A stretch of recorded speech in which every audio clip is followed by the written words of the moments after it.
Ano kaya? Malaglag yan. Sige kayo dyan! Ayun, nalaglag na. Tinanggal ba siya? Napag-iwanan na ba siya? O sadyang hindi na siya kailangan? Ito ang mga tanong na kumalat nang bigla na lang mawala sa telebisyon si Jimmy Santos. Walang maingay na paalam, walang malinaw na paliwanag. At sa isang industriya kung saan bawat galaw ay sinusundan ng kamera at bawat pagbabago ay may kasamang paliwanag, ang tahimik niyang pagkawala ang lalo pang nagpalakas sa mga haka-haka. Para sa marami, ang ganitong klase ng pag-alis ay hindi normal kaya hinanapan ito ng dahilan. May nagsabing naluma na siya. May nagsabing hindi na siya kayang sabayan ng bagong henerasyon. At may ilan pa na naniwala na iniwan na siya ng industriyang minsan niyang pinasaya. Sa social media, mabilis ang hatol.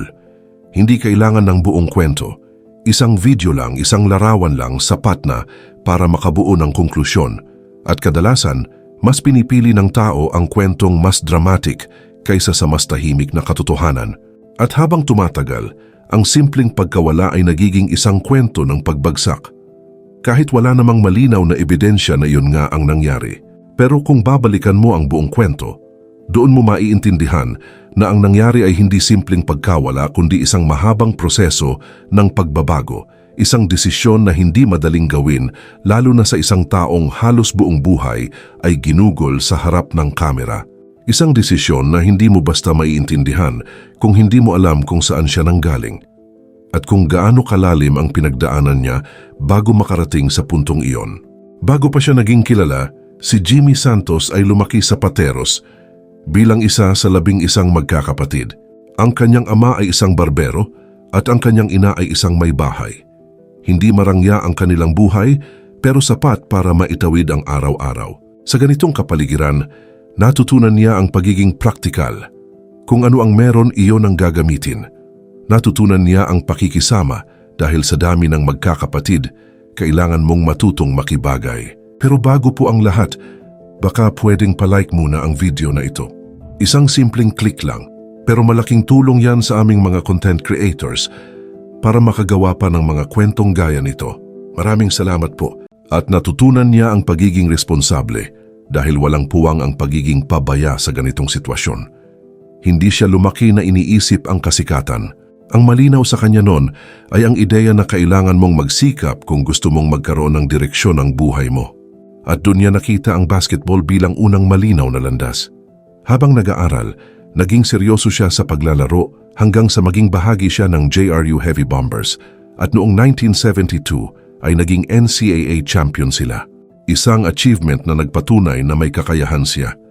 Isang patunay na kaya niyang makipagsabayan, kaya niyang magtagumpay at kaya niyang buuin ang sarili niyang pangalan. Dahil dito, nagkaroon siya ng pagkakataon na makapasok sa professional basketball at noong 1975 ay naging bahagi siya ng PBA bilang player ng 7-Up Ancolas. Sa puntong iyon, malinaw ang direksyon ng kanyang buhay. Isa siyang atleta, may kinabukasan, may sistema ang kanyang araw-araw at may malinaw na lugar sa mundo.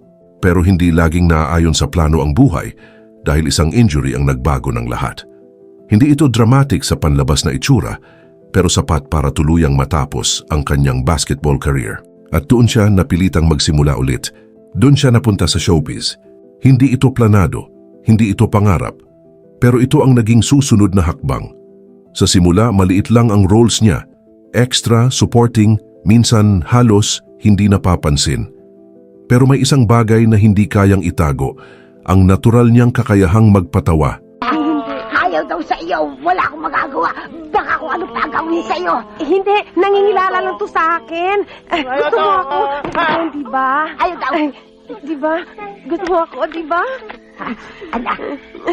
Gusto. At yun ang naging susi para mapansin siya. Unti-unti siyang nabigyan ng pagkakataon hanggang sa makapasok siya sa Eat Bulaga noong 1983.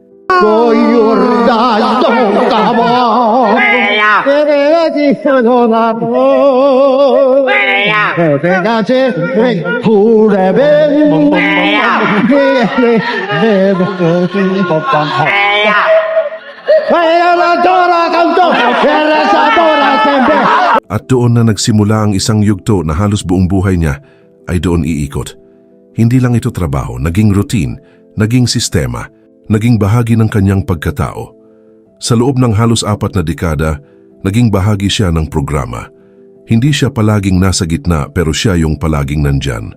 At minsan yun ang pinakamahalaga, ang pagiging consistent.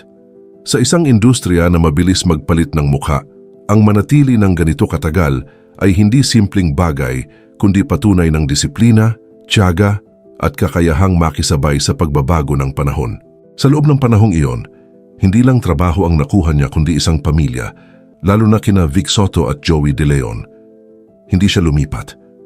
Hindi siya kumalas. Nanatili siya. At doon mo makikita ang loyalty na bihira sa industriya. Para sa kanya, ang Eat Bulaga ay hindi lang trabaho kundi tahanan. Pero sa likod ng tawanan may pagod na hindi nakikita. Pisikal na pagod, mental na pagod, emotional na pagod, yung pressure na maging consistent, yung expectation na lagi kang masaya, yung responsibilidad na magdala ng energy sa isang show na milyon ang nanonood. At doon siya dumating dahil pinili niyang unahin ang kanyang kalusugan at pahinga. Sa edad na lampas 70, hindi na biro ang araw-araw na live show.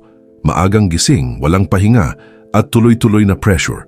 Hindi na niya kayang ibigay ang parehong energy na hinihingi ng programa, kaya mas pinili niyang huminto kaysa ipilit ang sarili. Hindi ito dahil tinanggal siya o napag-iwanan, kundi dahil alam niyang oras na para magpahinga at magbago ng direksyon. Pero dito nagsimula ang mas malaking usapan. Dahil nang mawala siya sa telebisyon, lumabas ang ibang side ng kanyang buhay. Sa Canada, habang nasa Calgary, makikita siyang nangangalakal ng bote at lata. Sa Pilipinas, makikita siyang nagtitinda ng fishball at nagbebenta ng balut. At dito lalong nagulo ang kwento. Para sa iba ito ay pagbagsak, para sa iba ito ay kahinaan, pero ang hindi nakita ng marami, ito ay pagpili. Pinili niyang ipakita na ang bawat trabaho ay may dignidad at hindi nasusukat ang halaga ng tao sa kung gaano siya kasikat. Sa kabila ng lahat, may isang tahimik na katotohanan. Sa bahay sa Pampanga, madalas siyang mag-isa. Ang kanyang pamilya ay nasa Canada. At sa katahimikan ng araw-araw, may mga sandali na pumapasok ang lungkot. Sanay siya sa ingay. Sanay siya sa tawanan. Sanay siya sa maraming tao. At ngayon, katahimikan. At doon mo maiintindihan na ang pagbabago ay hindi lang basta desisyon, isa rin itong sakripisyo. At higit sa lahat, namimiss niya ang Eat Bulaga. Hindi lang ang trabaho kundi ang samahan, ang routine, ang mga taong naging bahagi ng araw-araw niya. At hindi lang siya ang nakakaramdam nito. Para sa audience, masakit din makita na wala na si Jimmy Santos. Dahil sa tagal ng kanyang presensya, naging bahagi siya ng nakasanayang saya ng mga tao. At ang pagkawala niya ay hindi lang simpleng pagbabago kundi isang kakulangan na ramdam, isang puwang na hindi agad napupunan. Pero sa huli ang kwento niya ay hindi tungkol sa pagkawala. Hindi ito kwento ng pagbagsak, ito ay kwento ng pagpili. Pagpili na huminto sa tamang oras, pagpili na magbago ng direksyon, at pagpili na mabuhay ng totoo kahit wala na ang spotlight. At sa isang mundong puno ng ingay, drama at mabilis na paghuhusga, ang tahimik niyang paglayo ay hindi kahinaan kundi isang uri ng lakas. Dahil hindi lahat ng kayang manatili ay kayang umalis. At minsan ang pag-alis ang tunay na patunay na alam mo kung kailan ka dapat huminto at magsimula ulit. At marahil sa lahat ng tanong na ibinato sa kanya, ito ang pinakasimpleng sagot. Hindi siya nawala. Pinili lang niyang mabuhay sa paraang hindi na kailangang may nanunood.